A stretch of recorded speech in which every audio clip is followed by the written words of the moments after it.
നാട്ടിലുണ്ടെങ്കിൽ ഇതൊന്നും ഒരു ഗുണം. കുറച്ച് സ്ഥലമൊക്കെ ഉണ്ടെങ്കിൽ ഇതേപോലത്തെ കൊലകൾ ഇടയ്ക്കിടയ്ക്ക് ഇങ്ങനെ ഫ്രീ ആയിട്ട് കിട്ടും. ഇതാണ് നമ്മുടെ പാളയംകുടം പഴം. ഇത് പക്ഷേ ഇതിന് ഡിമാൻഡില്ല, ആൾക്കാർക്ക് വെറുതെ കൊടുത്താലും വേണ്ട. പക്ഷേ ഈ പഴം 2-3 കാര്യത്തിന് ബെസ്റ്റാണ്.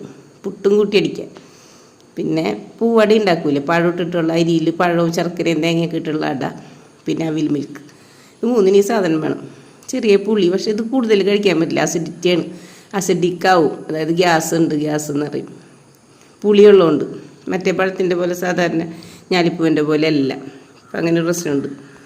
അപ്പോൾ നേരത്തെ കണ്ട വാഴക്കൊലയില്ലേ, ആ വാഴയാണ്. ആ വാഴയുടെ പണി തീർത്തു. പക്ഷേ ഈ വാഴപ്പിണ്ടി പാളയംകുടൻ്റെ പിണ്ടി നല്ലതാണ് കേട്ടോ. നമുക്ക് ഉപ്പിലിട്ട് കഴിക്കാനും എല്ലാത്തിനും നല്ലതാണ്. പിണ്ടിയും പയറും വയ്ക്കുക, പിണ്ടിയും മുതിരയും വയ്ക്കാം, പിണ്ടിയും ചെറുപയറും വയ്ക്കുക, അങ്ങനെ പല പല ഇതിന് ഉപയോഗിക്കാം.